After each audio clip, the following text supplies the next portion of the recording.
Bonjour à tous et bienvenue sur cette nouvelle vidéo de CryptoRobin.fr. Je suis Riantsou et notre thème d'aujourd'hui, ce sera sur Tron, un ambitieux projet créé en 2017 qui a pour objectif de décentraliser le net. Il a notamment attiré l'attention des internautes quand il a décidé de racheter BitTorrent, mais il a un fort potentiel pour devenir un des acteurs majeurs du Web 3.0. Qui est donc Tron et comment fonctionne-t-il? On vous dit tout.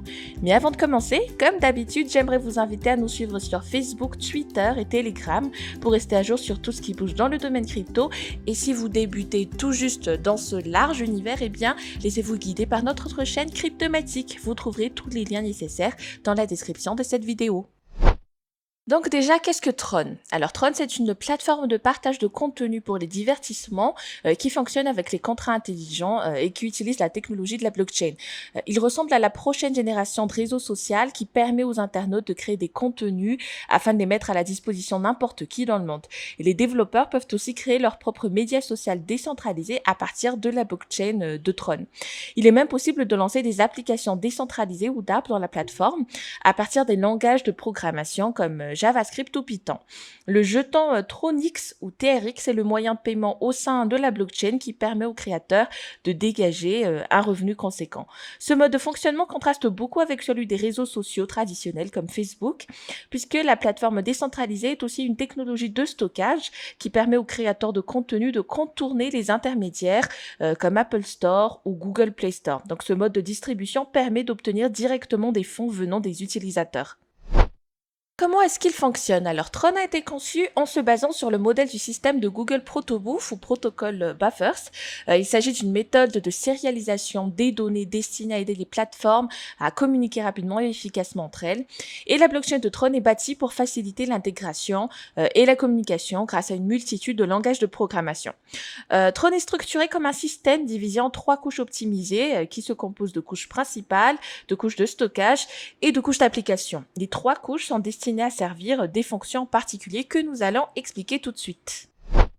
Alors la couche principale, elle est chargée de plusieurs tâches qui vont servir de fondation à la blockchain. Sa fonction principale, c'est de guider le processus de consensus pour ajouter des nouveaux blocs à la chaîne. Donc c'est un système inspiré de l'architecture preuve d'enjeu délégué. La couche principale supervise également la gestion des comptes et des contrats intelligents qui alimentent le système.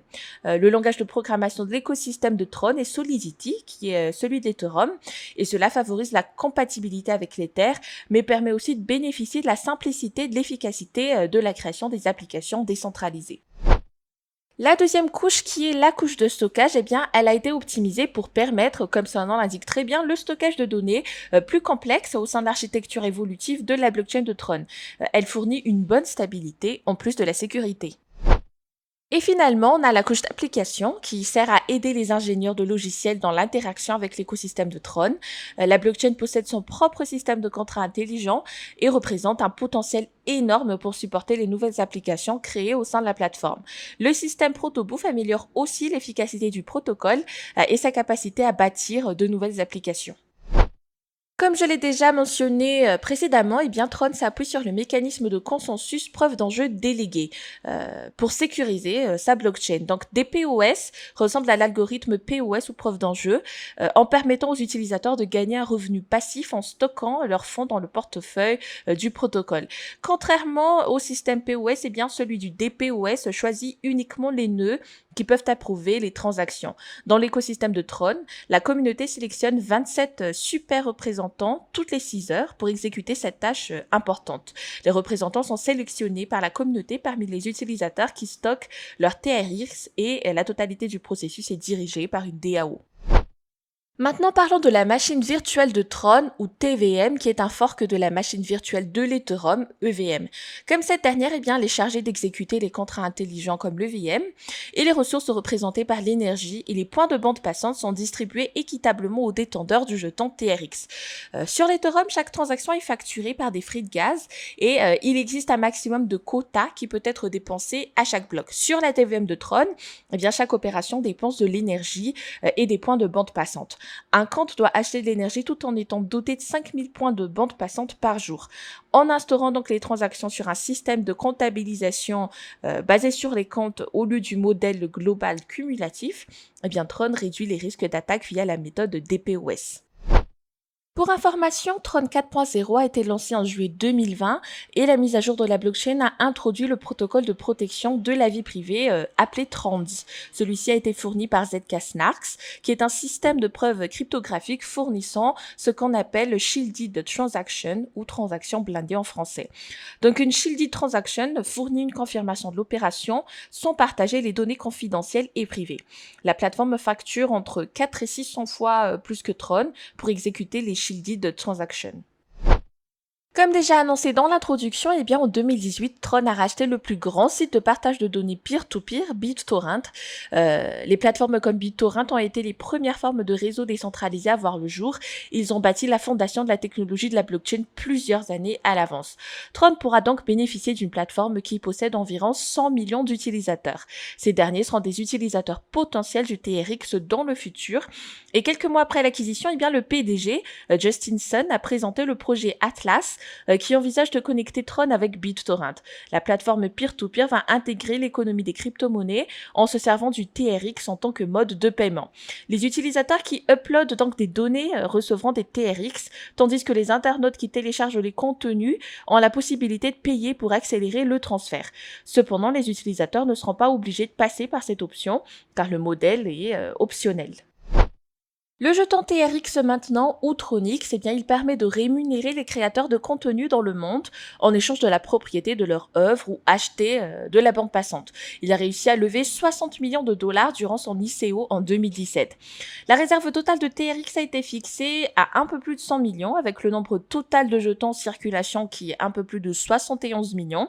Et actuellement, le TRX occupe la 22e place du classement des plus grandes crypto-monnaies en matière de capitalisation boursière. Le stacking permet alors aux détenteurs du TRX de recevoir des intérêts en Tron Power tout en sécurisant le réseau. Après 3 jours, les Tron Power peuvent être échangés contre des TRX à un ratio 1-1. Ils peuvent aussi servir à la communauté pour élire les super représentants. Mais d'ailleurs, qui sont les super représentants ? Les 27 candidats avec le plus grand nombre de votes sont élus en tant que super représentants et un scrutin se déroule chaque jour, toutes les 6 heures pour être précis. Les super représentants ne se concurrencent pas entre eux pour la création d'un bloc, comme c'est le cas du Bitcoin, mais se relaient l'un après l'autre. À chaque fois qu'un super représentant achève une production de blocs, il reçoit en retour une récompense de 32 TRX. Comme le protocole génère un bloc toutes les 3 secondes, les 27 représentants recevront pendant une année 336 384 000 TRX. Qu'en est-il de sa feuille de route ? Alors, Tron planifie le développement de la plateforme à travers 6 phases prévues entre 2017 et 2023. D'abord, la première phase Exodus qui consiste à créer le partage d'un fichier d'une manière simple en se basant sur une solution similaire à l'IPFS. Ensuite, l'Odyssée, le lancement d'un avantage économique pour créer un contenu pour renforcer le réseau. Great Voyage, mise en place des opportunités pour lancer les ICO sur Tron. Star Trek, lancement d'une plateforme de prévision et de jeux décentralisés qui ressemble à Augure. Et finalement, Eternity, qui consiste à la création d'une monétisation basée sur le développement d'une communauté. Pour ce qui est de l'équipe et des investisseurs, Tron a été fondé et créé en 2017 par l'entrepreneur Sun Yushen, qui est plus connu sous l'appellation de Justin Sun. C'est un des protégés de Jack Ma, le fondateur d'Alibaba, et il a étudié dans son université de Wuhan. Avant de lancer Tron, Sun a mis sur le marché une application de contenu audio appelée Pewo, qui ressemble un peu à Snapchat et qui a attiré plus de 10 millions d'utilisateurs en Chine. Il a aussi occupé en 2015 un poste de représentant de Ripple. Du côté des investisseurs, la compagnie de Sun a attiré l'attention du fondateur de Cash of Kings, Tank Binsen, mais aussi du PDG de la start-up de partage de vélos, OFO Daiwei. Et donc, pour résumer un tout petit peu ce qui a été dit, Tron fait partie des valeurs sûres dans l'univers des crypto-monnaies avec un écosystème qui s'inspire de l'architecture de Google et une machine virtuelle. En 2017, le TRX faisait partie du top 10 des crypto-actifs en matière de capitalisation boursière avant que d'autres projets fassent leur apparition. L'écosystème propose une valeur réelle avec la possibilité de créer des dApps à partir des langages de programmation les plus connus comme Python et le protocole propose aussi de créer un réseau social décentralisé à partir de la blockchain. Avec l'évolution vers le Web 3.0, on pense que Tron pourrait connaître une ascension, surtout après la sortie à venir de la plateforme de jeu décentralisée. Et c'est ce qui termine cette vidéo sur Tron. J'espère qu'elle a pu répondre à toutes vos questions. Si vous avez aimé, eh bien n'oubliez pas de liker la vidéo, de vous abonner à la chaîne et de rester notifié à l'aide de la petite cloche. Quant à moi, je vous dis à très bientôt. Ciao!